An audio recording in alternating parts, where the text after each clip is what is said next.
The eyes that watch you eventually begin to see themselves. And that is the part they cannot live with.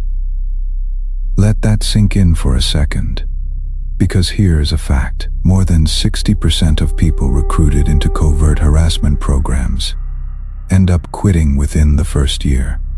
Not because the mission failed, but because their conscience did. They step in thinking they are joining some low-risk surveillance gig, maybe even feeling powerful like extras in a spy movie. But what they don't expect is you. They don't expect to shadow someone whose resilience reads like scripture, whose silence feels louder than their orders, whose existence throws their whole moral compass into question. And that is where the suspense thickens, because every single one of those eyes trained on you, every stranger in the grocery aisle, every car parked too long on your street, every fake smile they rehearsed, all of them started to crumble when they realized the target wasn't breaking down. The watchers became the ones who couldn't sleep at night, jumping at shadows, checking over their own shoulders. It is almost ironic, isn't it? They thought you were under the microscope, but somewhere along the line the experiment flipped. They became the rats in the maze. The very assignment meant to destroy you ended up dissecting them instead. And honestly, it is a little funny. Imagine signing up for what you thought was the world's easiest side hustle. Just follow that person around. Nothing too serious, only to end up spiritually shook, emotionally bankrupt, and begging to be released from the very job you thought would give you control. That is not just karma. That is poetic comedy in motion. Chosen ones, each person that was sent to gang stalk you wants out. Not because they suddenly grew halos, but because what they saw while standing in your shadow terrified them more than any order they were given. And tonight, we are going to pull that curtain back and break down exactly why. Number 1. They entered the assignment thinking it was harmless surveillance, but encountered your reality instead. Most of the people who were sent to watch you never thought of themselves as villains. They weren't cartoonish bad guys twirling mustaches. They were regular people, neighbors, co-workers, friends of friends, sold a story about you that made them feel justified in their assignment. They were told you were unstable, dangerous, or secretly guilty of something. The job was presented as simple. Keep an eye. Report what you see. Nothing more. It sounded harmless. It even sounded like public service. But the first crack in their belief system appeared the moment they actually spent time observing you. What they saw was not a threat, but a human being. They saw someone getting up every day and living their life with dignity. Despite pressure they couldn't even imagine. They saw you treating strangers with kindness, minding your own business, holding yourself together when most would have broken. The longer they watched, the harder it became to hold on to the script they had been fed. Their eyes started to catch the lies embedded in their orders. Their hearts started to pull at them. Some went home at night staring at the ceiling, replaying your actions in their head, trying to reconcile what they had been told with what they were seeing. This was the beginning of the collapse. When a person's direct experience contradicts their orders, the human conscience starts to fight back. It is no longer an assignment. It is an inner trial. They start questioning why such a person would need to be monitored at all. They start wondering about the people who gave them the job. They start realizing that they are not protecting society. They are part of something ugly, something that might even be criminal or spiritual in nature. That awareness burns like acid. Some of them cracked under the pressure quickly. Others tried to numb it with excuses or money. But the truth kept seeping in. You weren't who they were told you were. Each day your steadiness acted like a spotlight on their own dishonesty. The mission that began as a paycheck started to feel like a moral debt. That is why they want out, not because they suddenly became saints, but because looking at you too long forced them to see themselves and what they saw was unbearable. Faye, if that truth just shifted something in you, tap the like button. It is how this reaches the next chosen one, still searching for answers in the dark. 2. Your energy exposed the true nature of their handlers. They were handed a script about you before they even began. It painted you as a person to be feared, someone unpredictable, someone who needed to be controlled. The people who recruited them made sure to feed them just enough twisted information to build a false image of you in their minds. That false image was supposed to keep their conscience quiet, to make them feel like they were doing something noble or necessary. But the moment they stepped into your space, that illusion started to dissolve. In your presence, their instincts began to contradict their instructions. They were told to expect chaos, but found composure. They were told to expect aggression, but found patience. They were told to expect manipulation, but found authenticity. This quiet contradiction hit them harder than any confrontation ever could. It shook the foundation of what they thought they knew, not just about you, but about the people giving them orders. Their loyalty started to wobble. Questions began creeping in where blind obedience used to be. Your energy wasn't about theatrics or trying to prove yourself. It wasn't performance. It was presence, and presence cannot be faked. It unsettled them because it revealed a truth they had been avoiding. If the person they were assigned to stalk is nothing like the narrative they were given, then the real deceivers are the ones who sent them. That realization made them look at their handlers differently. They started noticing how little transparency there actually was, how vague the reasons for the assignment were, how much secrecy surrounded the entire operation.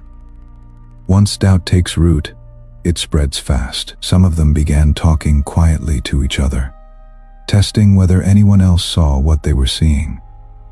Others withdrew, trying to distance themselves from the job without drawing suspicion. All of them felt the same unease building. If the target isn't guilty, then who really is? That single question became a doorway they couldn't close. This is why so many of them want out. Being near you didn't just change their view of you, it forced them to see the corruption in their own chain of command. You didn't convince them with arguments. You didn't need to. Your existence and your energy did the work for you, exposing lies without a single word. 3. The surveillance became a mirror of their own shadows. Following you forced them into a strange kind of self-confrontation they never expected. At first, they thought their task was just to watch, report, and move on with their lives. But as the days turned into weeks, something shifted. Instead of observing you, they began noticing themselves. Every time they wrote a false report, every time they exaggerated your actions or twisted your words, a small crack formed in their own self-image. They couldn't ignore it. By shadowing someone who stayed grounded and consistent, they started to see the gap between their assignment and their own values widening. Your steadiness worked like an unspoken truth serum. Without trying, you made them aware of how far they had drifted from their own integrity. They caught themselves feeling envy at your self-control, shame at their deception, and confusion about why you seemed more free under pressure than they were without it. The mission was supposed to expose your flaws, but instead it highlighted theirs. Their life choices, their compromises, their motives, all of it surfaced under the silent pressure of being near you. For many of them, this was the first time they had to watch their own shadow so closely. They began questioning not just the job, but the kind of person they were becoming. It is hard to stalk someone every day and then go home and act normal. That split reality gnawed at them. Some tried to numb it with distractions or rationalizations. Others started feeling a heaviness they couldn't shake. By sticking to your own path and refusing to break, you unknowingly turned their assignment into a mirror. They couldn't escape it. They weren't just looking at you. They were looking at a version of themselves they had been trying to avoid. This is why their loyalty to the operation began to fracture. It wasn't just about the lies they were told about you. It was about the lies they were telling themselves. Faye, if you are walking this path and need something tangible to hold on to, I have created blessing cards for people on this exact journey. Each card carries a declaration of your identity, your covering, and your purpose. The link is in the description. Keep one close. Gift one to someone still doubting what they are. 4. They realized they were pawns in a spiritual war, not a civic duty. They went in believing they were part of something official, something with a badge of legitimacy stamped on it. For some, it was pitched as a government initiative, a public safety precaution, or even an act of social justice. Others thought they were helping a corporation protect its interests. The language was always clean, clinical, and vague. Nobody told them outright that they were about to step into something far more corrosive than a surveillance job. They thought they were defending the public from a threat, but the longer they stayed, the clearer it became. The threat wasn't you. The real threat was your influence, your voice, your ability to wake others up simply by existing. This is where the assignment crossed a line they didn't see coming. What they were really participating in wasn't law enforcement or community protection. It was spiritual suppression. Slowly, they began to notice how nothing about their orders lined up with legal protocols or civic ethics. The secrecy was too heavy. The instructions were too personal. The goal wasn't to investigate, but to destabilize, to isolate, to break down. That realization hit some of them like a punch in the stomach. They weren't upholding justice. They were serving an agenda that had nothing to do with truth. That was the moment the job stopped feeling like duty and started feeling like complicity.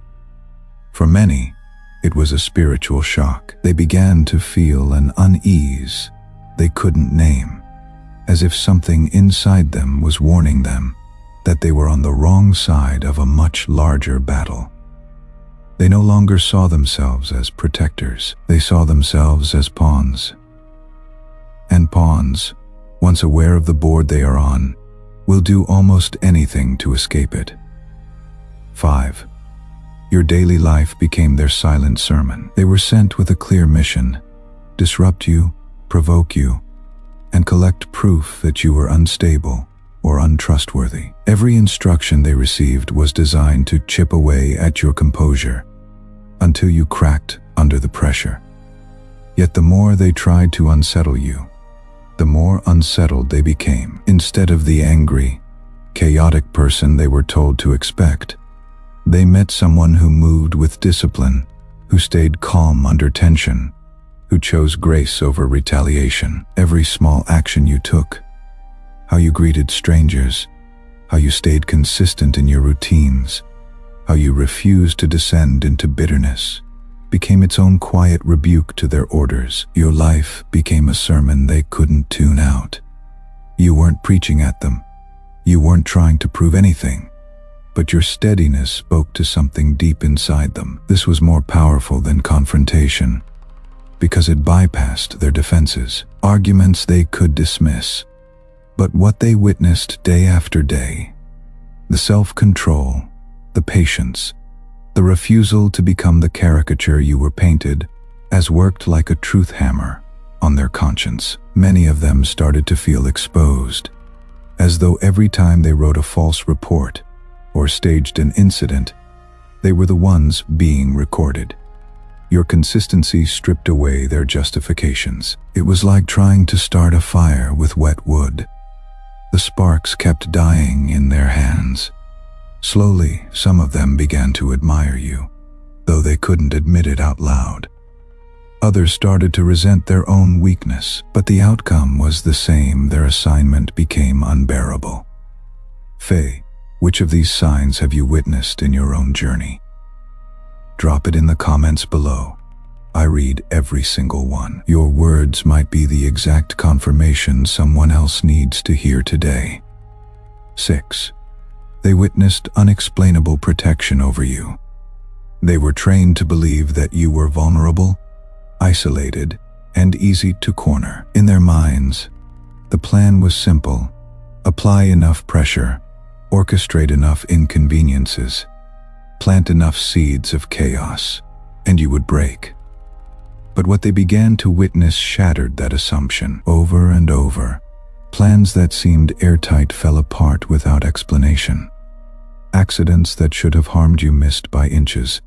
Opportunities for them to humiliate or expose you mysteriously slipped through their fingers. It wasn't just bad luck, it was a pattern.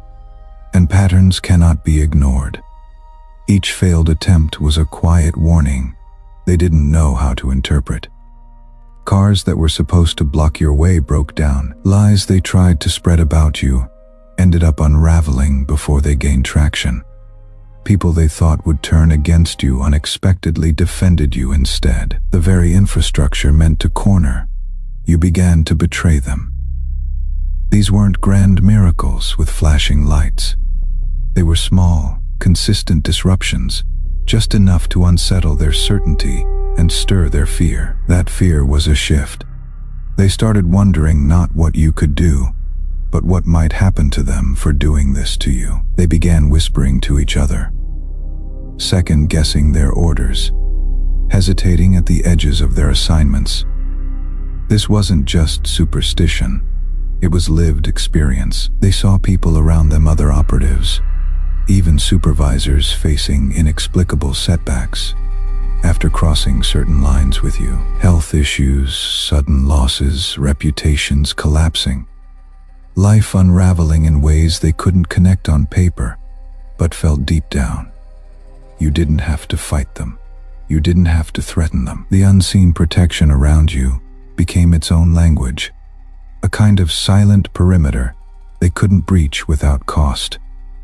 That is when their fear changed shape. It stopped being about your reaction and started being about the invisible hand they felt closing around their own lives every time they crossed you. That is why so many of them wanted out. They realized they weren't just fighting a person.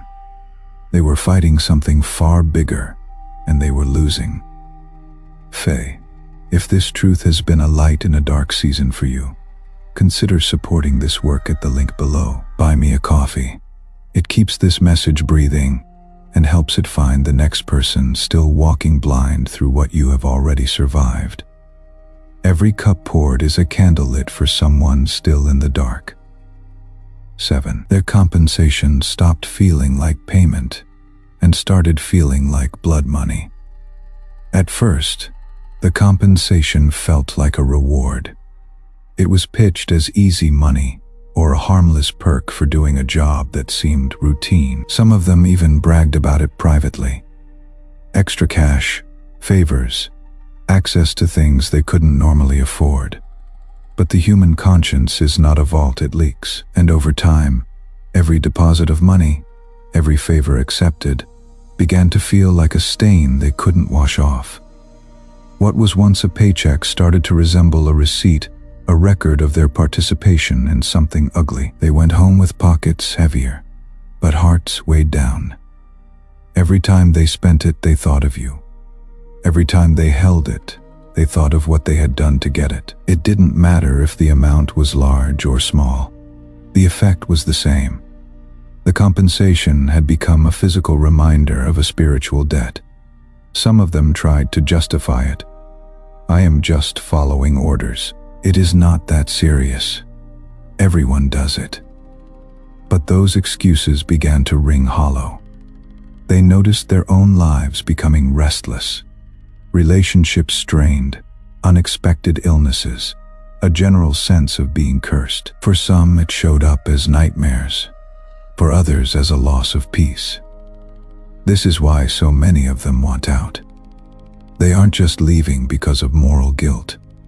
They are leaving because the payment itself became a trap. It no longer represented freedom or security. It represented a contract with something dark. And once they saw it that way, they couldn't spend it without feeling contaminated. It was no longer currency. It was confession. 8. You became the test they didn't know they were taking. They thought they were just doing a job, running an assignment, nothing personal. But what they didn't realize was that every move they made toward you was exposing the state of their own soul. You weren't trying to test them. Your existence, your steadiness, your refusal to play the role they had scripted for you, did it for you. Each action they took, every lie they wrote, every trap they set, every whisper they spread, was like a question to their own conscience. How far are you willing to go? At first, most of them didn't see it. They brushed off the tension, thinking the discomfort was just nerves. But then something began to happen. As they pushed against you, they started to feel the pushback wasn't external, but internal. What made it so powerful is that you didn't retaliate in the ways they were prepared for. They expected outbursts, breakdowns, retaliation, anything they could record as evidence or use to justify their actions. Instead, you stayed rooted. That steadiness turned their assignment into a mirror, and the mirror showed them parts of themselves they didn't want to see. What they didn't understand until it was too late is that the operation wasn't just a campaign against you. It was a sorting process for them. It revealed who still had integrity, who was willing to sell it, and who had already lost it.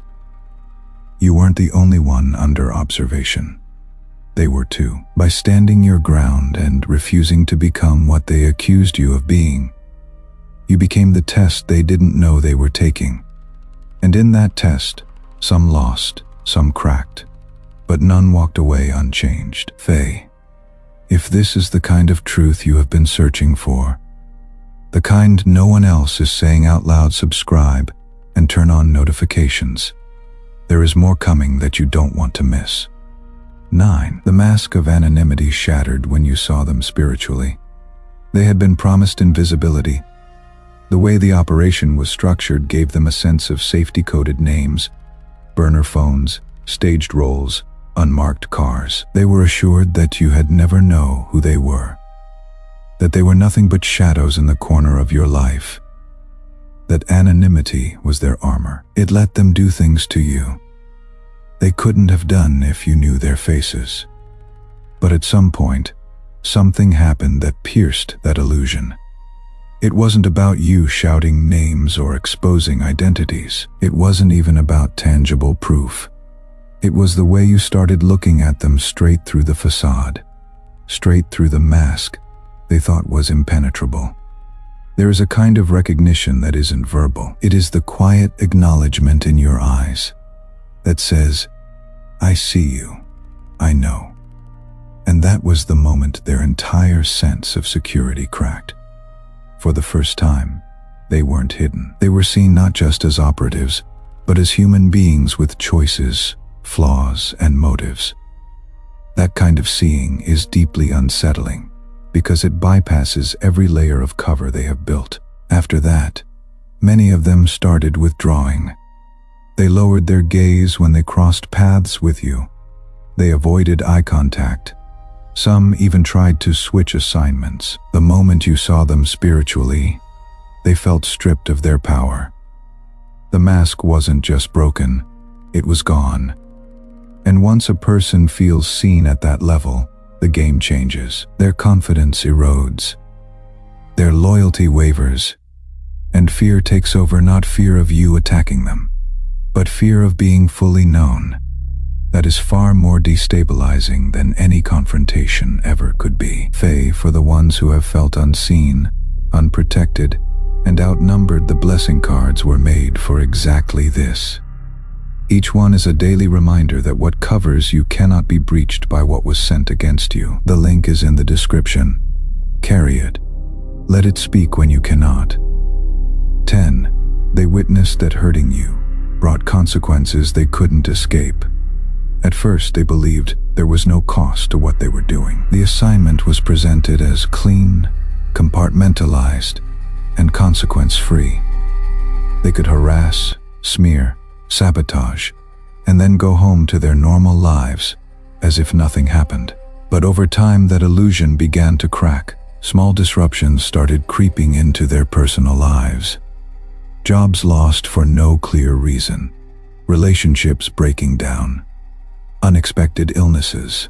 Sudden financial problems. At first, they brushed it off as bad luck or coincidence. But the more they pushed against you, the more those disruptions multiplied, and the harder it became to ignore the pattern. It wasn't about dramatic punishments falling from the sky. It was subtle, but relentless. Their own lives began to mirror the harm they were trying to inflict. The betrayal, chaos, and isolation they orchestrated around you started showing up in their homes, their friendships, their health. This created an unspoken panic among them. They didn't understand what was happening, but they felt it. The fear shifted from "will this person fight back?" to "what is happening to me because of this?"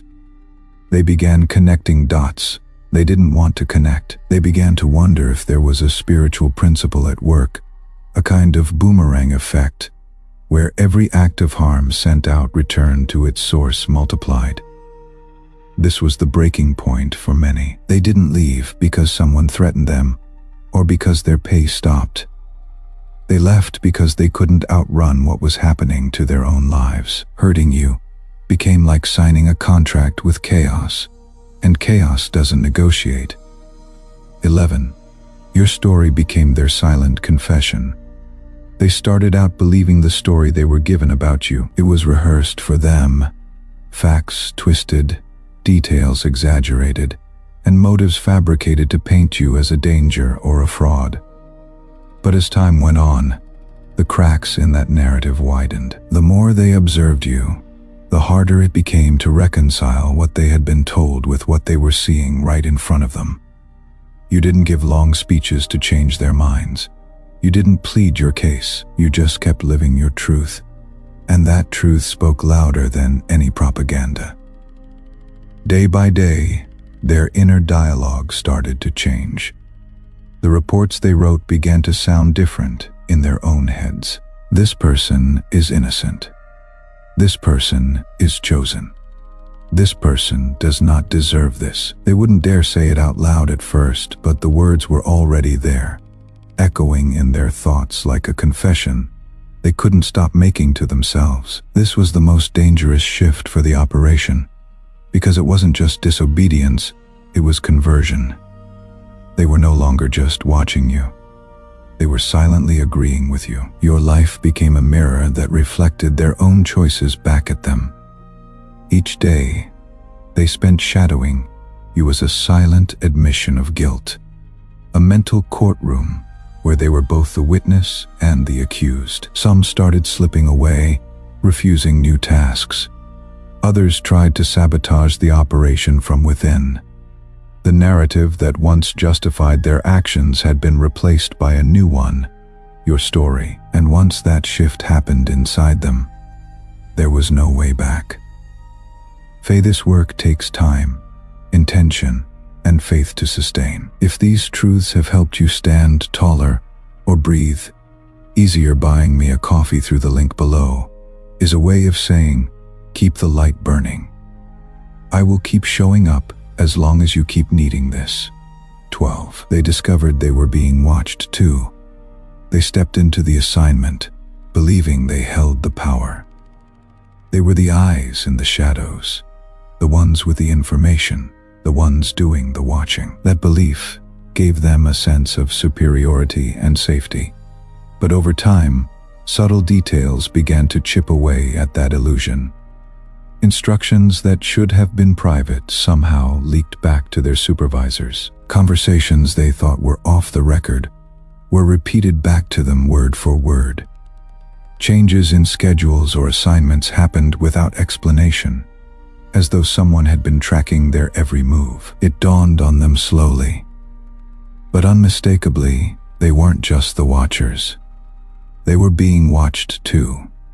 That realization hit like a slow-motion betrayal. They thought they were part of an exclusive inner circle, but instead they were pawns in a game they barely understood. The very handlers who instructed them to keep tabs on you were keeping even tighter tabs on them. tracking their communications, monitoring their compliance, and measuring their loyalty. They entered thinking they were part of something secret and important. What they learned instead was that the same invisible system trying to contain you had already ensnared them. That realization, being both the hunter and the hunted, was the breaking point that drove many to walk away no matter the cost. 13. Their assignment turned into an awakening they never asked for. They signed up thinking this was just another assignment, another name on a list, another operation to run. Everything about the briefing painted you as a threat, a problem to be managed, a target to be contained. They came in armored with judgment and detachment, believing they were doing something necessary or even righteous. But the longer they were around you, the harder it became to keep that armor on. Day by day, their roles started to feel heavier. It wasn't simply watching anymore.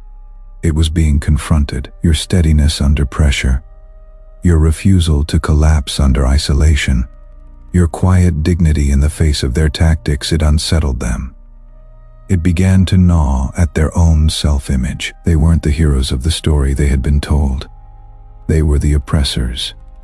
That realization doesn't arrive in a single lightning bolt. It creeps in through sleepless nights, through small pangs of conscience, through the slow death of excuses. And then something unexpected happened. Instead of you breaking under their pressure, they began breaking open under yours. Some began praying again, even if they hadn't prayed in years. Some started seeking forgiveness in secret, whispering apologies in the dark. Some questioned everything: who they worked for, why this was happening, whether their life had been a long string of compromises that led to this moral cliff. This wasn't just you resisting them. It was you awakening them. Your existence didn't simply expose their actions. It exposed their soul. Pay for the chosen ones still standing after everything. The blessing cards in the link below were written for this exact season. A declaration of protection, identity, and divine authority. One card, one truth, one reminder that you were never walking this alone. 14. They finally understood the real target wasn't you. It was their own conscience. They thought the target was you. Every briefing, every instruction, every whispered command from their handlers pointed in your direction.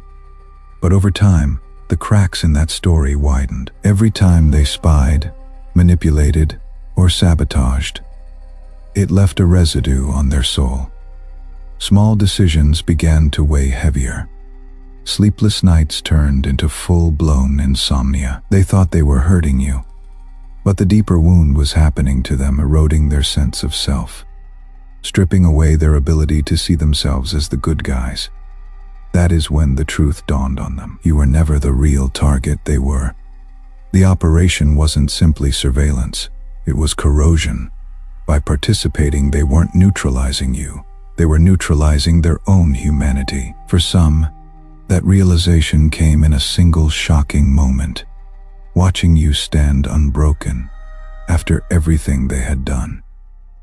For others, it was a slow accumulation of guilt until it became unbearable. They saw clearly that the only thing truly at risk was their soul, and that was the turning point.